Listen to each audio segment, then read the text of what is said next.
শিক্ষার্থীরা, এখন তোমাদের মনে প্রশ্ন আসতে পারে কেন সি প্রোগ্রাম করার জন্য আমরা ফ্লোচার্ট লিখবো বা অ্যালগরিদম লিখবো, অর্থাৎ সি প্রোগ্রামিং এর ক্ষেত্রে ফ্লোচার্ট এবং অ্যালগরিদমের গুরুত্ব কোথায়, কেন এগুলি আমাদের শেখা জরুরি। এখন তোমাদেরকে জানাবো কেন আমাদের ফ্লোচার্ট বা অ্যালগরিদম তৈরি করতে হবে।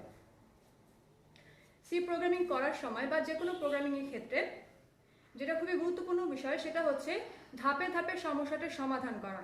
এটাকে বলা হয় সিস্টেম ডেভেলপমেন্ট লাইফ সাইকেল, অর্থাৎ কোনো একটি সমস্যার সমাধান করার জন্য প্রথমে সেই সমস্যাটা কি বা কোন জায়গায় সেটা সম্পর্কে সঠিকভাবে জানতে হবে, তারপর সেই সমস্যাটাকে কিভাবে সলভ করা যায় সেটা অ্যানালাইসিস করতে হবে বা বিশ্লেষণ করতে হবে, তারপর সেটাকে সমস্যাটাকে সমাধানের জন্য একটা বেসিক ডিজাইন তৈরি করতে হবে কাগজে কলমে, তারপর সেখান থেকে সেটাকে কোডে রূপান্তর করতে হবে।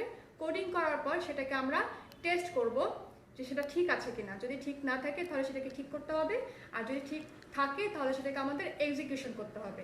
এক্সিকিউশন করে যদি আমরা সমস্যাটা সমাধান করতে পারি তাহলে সেই প্রোগ্রামটা বা সেই ডকুমেন্টটা আমাদেরকে সংরক্ষিত করতে হবে, অর্থাৎ মেনটেনেন্স করতে হবে। তোমাদেরকে এখন আমি দেখাবো এই সিস্টেম ডেভেলপমেন্ট লাইফ সাইকেলটা কিভাবে গঠিত হয়। সিস্টেম ডেভেলপমেন্ট লাইফ সাইকেল তোমাদেরকে আগেই বলেছি, প্রথমে আমাদেরকে জানতে হবে আমাদের সমস্যাটা কি বা আমরা কি ধরনের প্রোগ্রাম সলভ করতে চাই, তারপর সেটা নিয়ে আমাদেরকে মনে মনে অ্যানালাইসিস করতে হবে বা বিশ্লেষণ করতে হবে যে যেন কি পদ্ধতিতে আমরা সেটা সলভ করতে পারি। এরপর সেটাকে আমরা কাগজে কলমে ডিজাইন করব, তারপর সেটাকে আমরা কোডিংয়ে লিখব। কোড করার পর সেটাকে আমাদের টেস্ট করতে হবে যে সেই কোডিংয়ের মধ্যে কোনো ভুল আছে কিনা, যদি থাকে তাহলে সেগুলি সলভ করতে হবে, তারপর সেটাকে এক্সিকিউশন করতে হবে। এক্সিকিউশন বা বাস্তবায়ন করার পরে যদি আমাদের প্রবলেমটা সলভ হয়ে যায়, অর্থাৎ ওই প্রোগ্রামটা সঠিক থাকে, তাহলে সেটাকে আমাদের ডকুমেন্টেশন করতে হবে এবং মেইনটেনেন্স করতে হবে। তাহলে প্রথম ধাপে আমাদের কি দরকার? প্রথম ধাপে আমাদের দরকার হচ্ছে আমাদের সমস্যাটা কি সেটা জানা। তোমাদেরকে একটা ছোট্ট উদাহরণের মাধ্যমে ব্যাপারটা বুঝাই। ধরে নেই আমরা একটা ক্যালকুলেটর তৈরি করব সি প্রোগ্রামিং এর মাধ্যমে। তাহলে আমাদেরকে কি করতে হবে? সি প্রোগ্রামিং এর মাধ্যমে ক্যালকুলেটর তৈরি করার জন্য প্রথমে চিন্তা করতে হবে ক্যালকুলেটরের মাধ্যমে আমরা কি কি রাখবো। আমরা ধরে নেই আমরা সেখানে রাখবো হচ্ছে যোগ, বিয়োগ, গুণ, ভাগ, এই চারটা বিষয় আমরা সেখানে রাখতে চাই। তাহলে আমাদের প্রয়োজন কি কি? যোগ, বিয়োগ, গুণ, ভাগ, এই বিষয়গুলি আমাদের মাথায় রাখতে হবে। এখন এই কাজগুলি করার জন্য আমাদেরকে কি কি করতে হবে সেটা নিয়ে চিন্তা করতে হবে, অর্থাৎ বিশ্লেষণ করতে হবে। তাহলে প্রথমে এই যে আমরা চিন্তা করলাম যে আমাদের প্রয়োজনটা কি বা আমাদের দরকারটা কি, সেটাকে বলা হচ্ছে আইডেন্টিফাই দ্য রিকগনিশন অথবা সমস্যা নির্দিষ্টকরণ। তাহলে প্রথম ধাপ হচ্ছে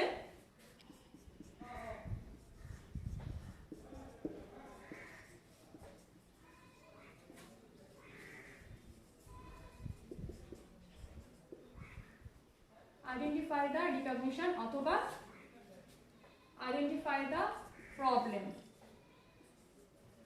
এটা হচ্ছে আমাদের এক নম্বর ধাপ। সেখান থেকে আমাদের কি করতে হবে সেটা নিয়ে অ্যানালাইসিস করতে হবে, চিন্তা করতে হবে যে আমরা প্রবলেমটা কিভাবে সলভ করতে পারি বা বিশ্লেষণ করতে হবে, এটাকে বলা হচ্ছে অ্যানালাইসিস।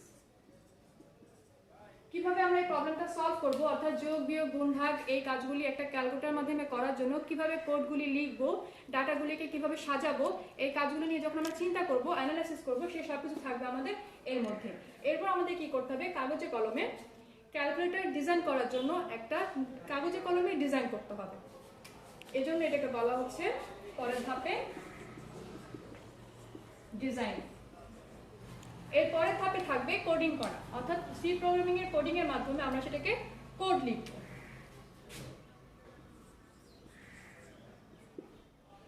কোড লেখার পরের ধাপে চলে আসবে কোডটাকে টেস্ট করা, অর্থাৎ কোডগুলি ঠিক আছে কিনা, টেস্টিং। টেস্টিং এর পরে আমরা সেই কোডগুলিকে এক্সিকিউট করব।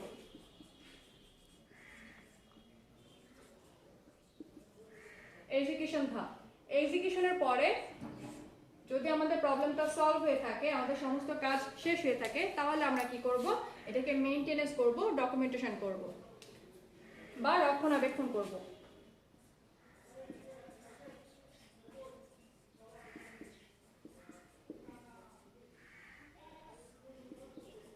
ডকুমেন্টেশন বা মেইনটেনেন্স। এরপরে যদি আমাদের ভবিষ্যতে আরো কিছু অ্যাড করার দরকার হয় বা আমরা আরো কিছু করতে চাই বা অন্য কোনো সমস্যার দরকার হয়, তাহলে আমরা আবার সেটা সলভ করব। যেমন যেহেতু বলেছি আমরা একটা ক্যালকুলেটর তৈরি করবো, সেখানে শুধুমাত্র যোগ বিয়োগ গুণ ভাগ এগুলি থাকবে। এখন যদি আমরা পরবর্তীতে দশমিক সংখ্যা যোগ বিয়োগ করতে চাই, সেক্ষেত্রে কি করতে হবে, নতুন একটা ফাংশন অ্যাড করতে হবে। তার মানে আমাদের আবারও প্রয়োজনটা বাড়বে। এক্ষেত্রে কি করতে হবে, আমাদের আবারও প্রয়োজনটা বাড়বে। সেই প্রয়োজনটা আমাদেরকে আইডেন্টিফাই করতে হবে যে আমরা কি কাজ করতে চাই। সেখান থেকে আবারও আমাদেরকে অ্যানালাইসিস করতে হবে যে কিভাবে এটা সলভ করতে পারি, সেটাকে আবারও ডিজাইন করতে হবে, তারপরে কোডিং করতে হবে। কোডটা ঠিক আছে কিনা সেটা জানার জন্য টেস্টিং করতে হবে। যদি ঠিকঠাক থাকে সবকিছু, তাহলে সেটাকে আমরা এক্সিকিউট করব। এক্সিকিউশনের পরের ধাপ হচ্ছে সেটাকে আমরা ডকুমেন্টেশন বা মেইনটেনেন্স করব। এগুলোকে বাংলায় বলা হচ্ছে প্রোগ্রামের সমস্যা নির্দিষ্টকরণ, বিশ্লেষণ, ডিজাইন, কোডিং লেখা, টেস্টিং, বাস্তবায়ন আর সেই সঙ্গে রক্ষণাবেক্ষণ। আশা করি তোমরা সবাই বুঝতে পেরেছো।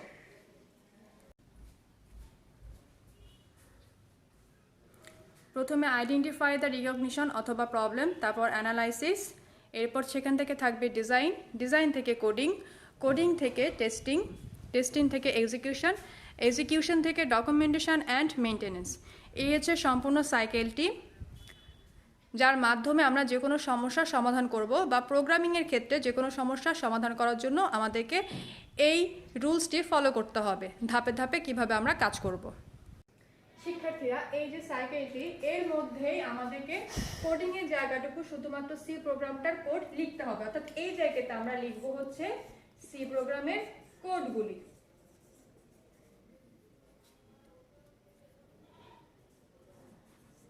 তাহলে তার আগে আমরা কি করব, এই যে অ্যানালাইসিস এবং ডিজাইন, এই জায়গাটুকুতে আমরা ওই ফ্লোচার্ট এবং অ্যালগরিদমের কাজগুলি করব। অর্থাৎ প্রবলেমটা কি সেটা জানার পরে বা সেটাকে আইডেন্টিফাই করার পরে আমরা অ্যানালাইসিস করব। অ্যানালাইসিস করার পর আমরা সেটাকে একটা নির্দিষ্ট আনুমানিক ভিত্তিতে ধাপে ধাপে সেই প্রোগ্রামটা কিভাবে সলভ করা যায় সেটা দেখব। অ্যানালাইসিসের মধ্যে আমরা সেই প্রবলেমটা ধাপে ধাপে সংক্ষিপ্ত রূপে প্রকাশ করব। এইখানেই আমাদের যে কাজটা করতে হবে সেটা হচ্ছে অ্যালগরিদমের কাজ। অর্থাৎ আমরা পুরো প্রোগ্রামটা কিভাবে সলভ করব সেটাকে ধাপে ধাপে বের করব এবং সেটাই নাম হচ্ছে অ্যালগরিদম।